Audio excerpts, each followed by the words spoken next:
मछली gang drug मामले और रेप मामले में बुरी तरह फंस चुकी है।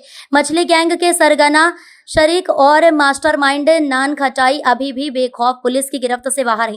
मछली गैंग के सदस्य शारिक मछली और गौरव चौहान फरियादियों के संपर्क में आकर उनको बहलाने, फुसलाना और धमकी देने का काम कर रहे हैं। सूत्रों की माने तो ये भी पता चला है कि जिन बच्चियों को प्रशासन की जिम्मेदारी पर सुरक्षित रखा गया है, उनको भी तरह तरह से प्रलोभन और धमकियां दी जा रही हैं। जब तक सरगना शारिक मछली और मास्टरमाइंड गौरव चौहान नान खटाई पुलिस शिकंजे से बाहर है, तब तक फरियादी सुरक्षित नहीं है। यहाँ से गायब कर दिए, घुटने पानी में ये खड़ा हूँ। पानी का पानी का यहाँ पे जाते निकालने में ये दरवाजा दिखा है। ये मेरा दरवाजा बंद कर दिया है मैंने। ये दरवाजे के सामने ही मेरा ढाल था, पानी का था। इसने बिल्डिंग बना ली। अब मेरा पानी का निकाल जो है बंद हो चुका है। अब मैं कहाँ जाऊँ? मेरी पूरी ये देखा पूरी बल्लियाँ टोटल है, पूरे घर के अंदर पानी है तो लेगा। और ये देखो आप उनका अय्याशी गड्ढा, इन्होंने मेरे घर के अंदर अय्याशी गड्ढा बना रखा था। ये देखें आप, ढेर लग रहा है शराब की बाटलों का। ये देखा ये शराब की बाटलों का ढेर लग रहा है, ढेर लग गया शराब की बाटलों का। इधर अय्याशी भी होती थी। ये देखें आप, पूरी चादर उखाड़ के ले गए ये लोग। ये मेरा घर का मीटर उखाड़ दिया ना। ये देखें आप, ये डायरेक्ट हीटर जला रहे थे। ये देखें आप, ये चदरें गायब हो गई, पूरी चदरें यहाँ से भी गायब हो गई। ये देखें आप, ये देखें पूरी चदरें फोड़ के चले गए। ये देखें आप, पूरी चदरें, ये देखें बल्ली टोट डाली, ये चदर टोट डाली, ये चदर टोट डाली, पूरा मकान को ये कबाड़ा कर गए हैं। और मेरा ये देखें आप, मेरा पूरा घर का सामान ये लोग धोके ले गए हैं। किस दिन ले गए? जिस दिन मैं थाने के अंदर की कंप्लेंट लिखवाने गया था, उस दिन रात में पूरा का पूरा मेरे घर का सामान धोके ले गए। मेरे को किराए ने मकान दिलवाया है, उसकी बहुत बहुत मेहरबानी है जो उन्होंने हम गरीबों की थोड़ी सी सुन ली। नहीं तो हम 10 साल से भटकते फिर रहे थे। प्रशासन से मेरा ये कहना है कि ये अब हम कैसे बनाएंगे, अब हम कैसे रहेंगे इस पानी के अंदर? हमारे को उसने बर्बाद कर दिया, पूरा घर का सामान ले गया। आप किसके पास जाएंगे? प्रशासन से हमारी ये गुजारिश है, किराएदार से भी, जो मेरे घर का सामान ले गए हैं, जिन लोगों ने चदरें तोड़ी है मेरी, और ले जाने वाले फारूक का भाई थे और कोई दूसरे नहीं। फारूक का भाई टूटा मिलना और दूसरा शेर उसका भी भाई है, वो ले गया।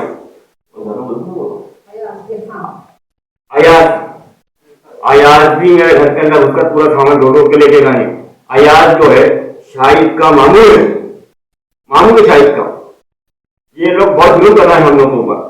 अभी भी हम लोगों को यहाँ से लोग निकलना है तो आने दे तू जा रहा है, उड़ा के देखना है, गाली तू जा रहा है, क्योंकि हम खामोश है कि वो उस तरफ के रहने वाले झुग्गियों वीडियो डालिए नहीं, उन लोगों को हम पहचानते नहीं ये नए लोग कौन है। आज भी हमें सताया जा रही है। क्राइम से हमारी यही गुजारिश है, हमारी सुरक्षा करें, हमें पूरी सुरक्षा दी जाए। हम नहीं तो ये लोग हमारे ऊपर हमला कर देंगे। हम बहुत डरे हुए हैं, हमारी हेल्प है क्राइम। प्रशासन से भी हमारी यही गुजारिश है कि हमारी मदद करें, हम बहुत परेशान हो चुके हैं। जी, मेरा नाम राजेश तिवारी है। पिताजी का नाम स्वर्गीय भगवान दास तिवारी। मैं अशोका गार्डन नेहरू स्कूल के पास निवास करता हूँ। आपकी विस्तृत जानकारी दीजिए कि आप जो है शारिक मछली ने आपके ऊपर क्या क्या जुल्म किए और क्या प्रताड़ना दी आपको? देखिए सर, ये बहुत पुरानी बात है, लेकिन अभी सामने में अभी आया हूँ। ये 2016 की बात है।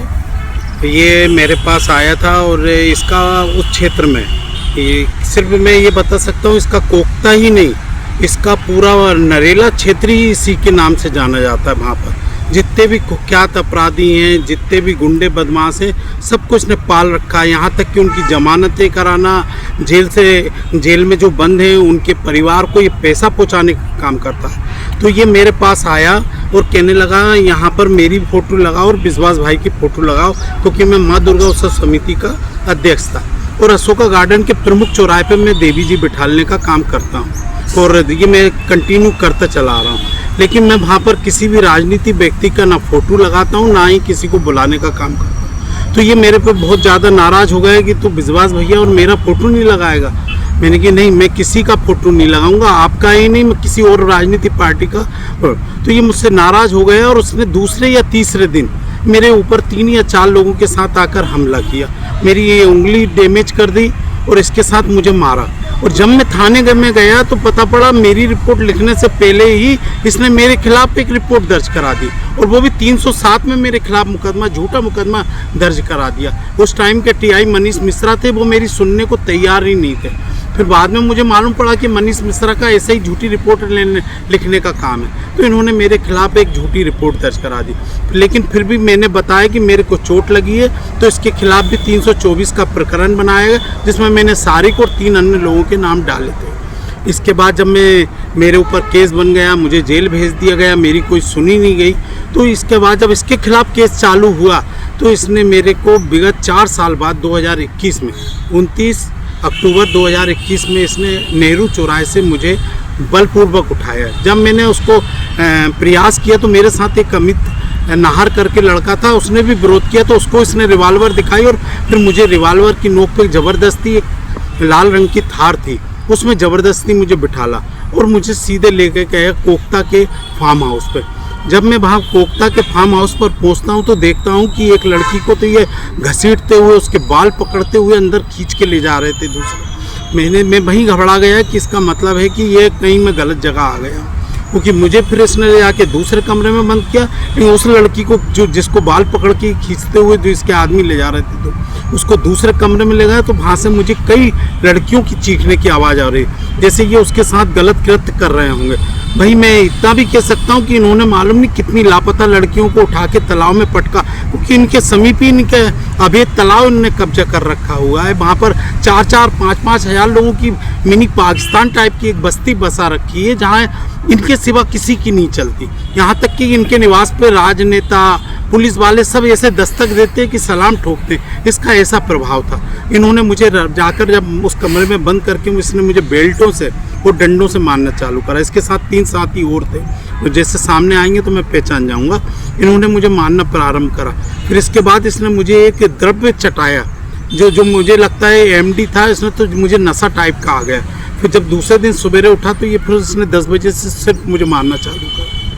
10 बजे से मारना चालू करा। जब मैंने इसके हाथ पांव जोड़ना चालू करे तब इसने मेरे से मोबाइल लिया और मेरे में ICICI बैंक का वो था, तो इसने मेरे बैंक से मेरे से पूरा कोड नंबर पूछा और इसने 50,000 उसी टाइम 11:34 पर दिन में 50,000 इसने अपने एक साथी के फ़ोन पे डाले। इसका मैंने पूरा रिकॉर्ड अभी जब देखा कि मुझे अब बोलना चाहिए, जब इसके खिलाफ कार्रवाई हो रही है, तब अच्छा मौका मिला है जब additional SP Shailendra Singh Chauhan crime branch वालों ने बोला जो इस व्यक्ति से पीड़ित हैं उनको सामने आना चाहिए। तो मैं इस बीच सामने आया और मैंने 31/7 को मैंने इसके खिलाफ एक आवेदन अशोका गार्डन थाने में दिया। मैंने गलती कर दी, मैंने यही आवेदन क्राइम ब्रांच में दे दिया होता तो अभी तक इसके खिलाफ कार्रवाई हो गई। लेकिन मैंने 31/7 को अशोका गार्डन थाने में मैंने इसके खिलाफ आवेदन दिया। जब कार्रवाई नहीं हुई तो मैंने ये आवेदन ले जाकर CP साहब को बताया। CP मिश्रा जी ने तुरंत जोन 1 के जो DCP हैं उनको बोला कि ये लड़के के, इस आदमी की कंप्लेंट दर्ज की जाए।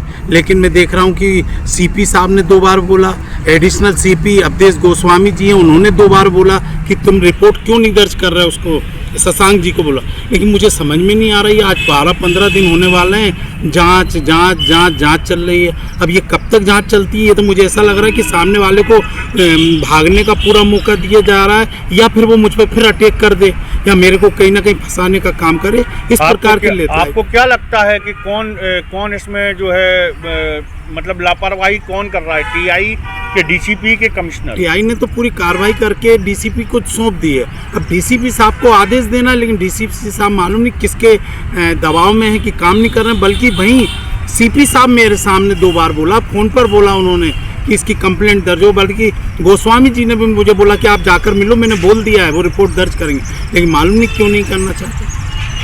तो आपको लगता है कि पुलिस कहीं ना कहीं इसमें लापरवाही बरत? लापरवाही में ये तो मेरे लिए, क्योंकि ये समाचार दैनिक भास्कर में प्रकाशित हो गया।